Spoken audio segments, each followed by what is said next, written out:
Hi, I'm Leora, and I taught crossers at August Wildfire 2014. We started off with just like going over the feeling of what a crosser feels like. A crosser is when your arms are crossed, your top hand stays on top and your bottom hand stays on bottom. So just practicing that motion, we start off just practicing that motion with what it feels like to have one hand on top, alternating between spinning in front and behind, and we did the same motion for the bottom hand. So just getting that feeling of what it feels like. And we started off showing the difference between a butterfly crosser and the Huggy crosser.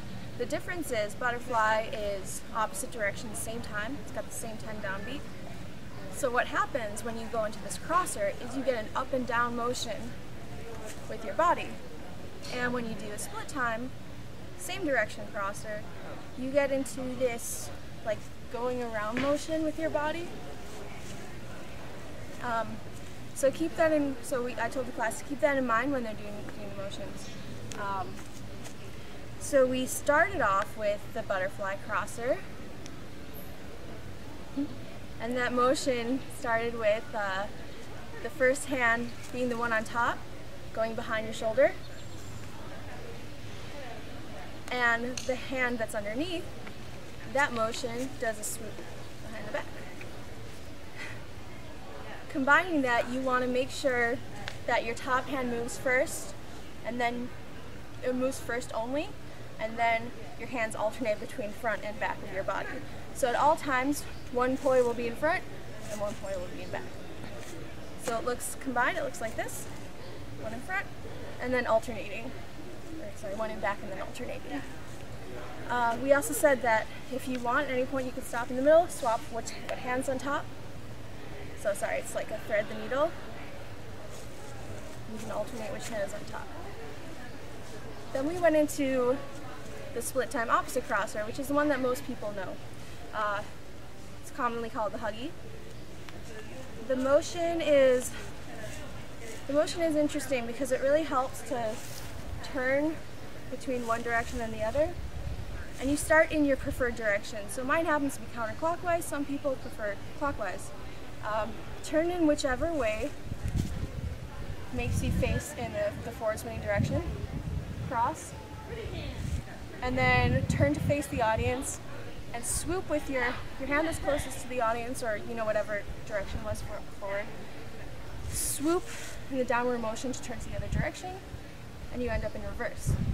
Similarly, with the hand that's closest to the audience, swoop upwards to get back to forward. So what that looks like is spinning counterclockwise, turn, cross, down, down, up, up, down, down, up, up. Eventually combining those, you can exaggerate the motion to start off with. When you get more comfortable just facing the wall plane, you get this motion. And lastly, we did the 8-beat fountain, which is commonly called the 4x4 for reasons that I don't understand exactly, but I call it the 8-beat fountain because it's got 8 beats.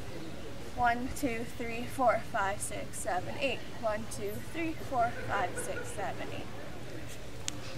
And the way that we went into this was spinning in your preferred direction. Again, mine is counterclockwise. If you're spinning counterclockwise, you start with your right hand and your right shoulder. If you're spinning clockwise, you start with your left hand and your left shoulder. The motion is shoulder, shoulder, armpit, uncross, armpit. So what it looks like with poi, shoulder, shoulder, armpit, uncross, armpit. And what's great about this move is that at any point, at these 2 points, you see you have this cross motion and you're ready to go in a crosser. At this point, you're ready to go in a crosser. But also notice what happens.